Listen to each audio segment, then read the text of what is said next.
Mae cael mynediad llawn i'r farchnad sengl Ewropeaidd drwy aelodaeth o'r farchnad honno gan gynnwys yr undeb tolla yn hanfodol bwysig i fusnesau yng Nghymru. Mae 60% o allforion Cymru yn mynd i'r undeb Ewropeaidd. Dyn ni wedi clywed yr wythnos yma bod yr undeb Ewropeaidd wedi dechrau cynghori busnesau yn Ewrop i feddwl ddwywaith cyn defnyddio cydrannau ceir o Brydain o hyn ymlaen. Rwan mae'r sector cydrannau ceir yn dal yn un pwysig iawn yma yng Nghymru. Mae'r potensial o'r cyngor yma rwan o fewn y diwydiant ar gyfandir Ewrop yn un alla fod yn niweidiol tu hwnt. Ydych chi'n cytuno efo fi felly bod ymdrechion Llywodraeth Geidwadol i dynnu Prydain allan o'r undeb tolla yn debyg o fod yn niweidiol iawn o ran sector gydrannau ceir yng Nghymru?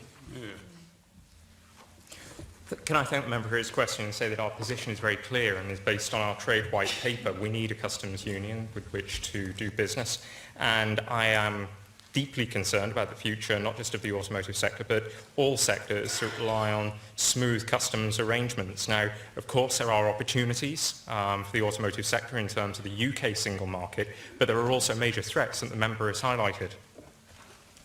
You gloss over it somewhat, but you did reiterate what the Labour Party position is there, which is that upon leaving the EU, we should have a customs union as opposed to the EU's customs union. And this really isn't about splitting hairs. You're talking about a new customs union that would have exemptions from certain EU rules. Now, I'd argue that that is just about as unworkable as Theresa May's famous max FAC option. It would be inconceivable in my mind for the EU to accept the situation where a non-EU country can enjoy the full benefits of frictionless trade with the EU whilst not following all the rules of the EU. Now, simply put, the Labour Party position, to my mind, doesn't do anything more than the Tory position to protect in this case, the car components sector in Wales.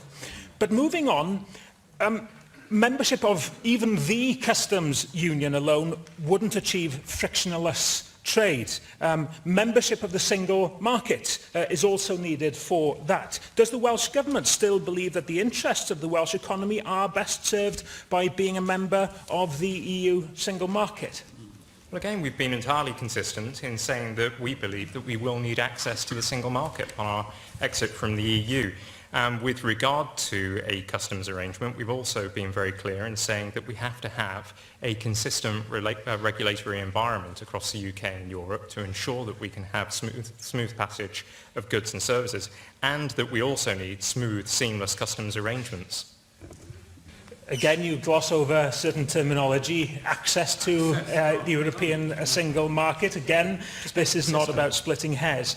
The House of Commons next week will have an opportunity, as you know, to defeat the UK government on a number of amendments that could protect the interests of the Welsh economy. One of those will be on a Lords amendment to keep the UK in the single market through European Economic Area membership. Now, if Labour MPs, along with Plaid MPs who will, if Labour MPs supported the amendment, a government defeat would be likely, forcing the government, in effect, to deliver what could be seen as a soft Brexit, more helpful to the Welsh economy. Jeremy Corbyn, though, has ordered his MPs to abstain on the vote, opting instead for his own equally unfeasible, I think, idea of asking the EU to let the UK have its cake and eat it, the kind of fantasy politics that I don't think we can gamble the Welsh economy on.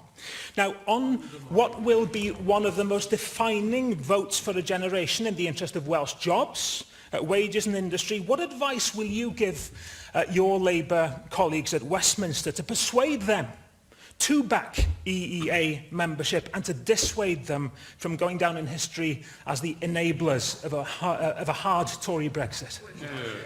Look, we've been entirely consistent, and the members accuse me of glossing over what might be semantics. Actually, we've been very clear in our approach, and we will not budge in our approach.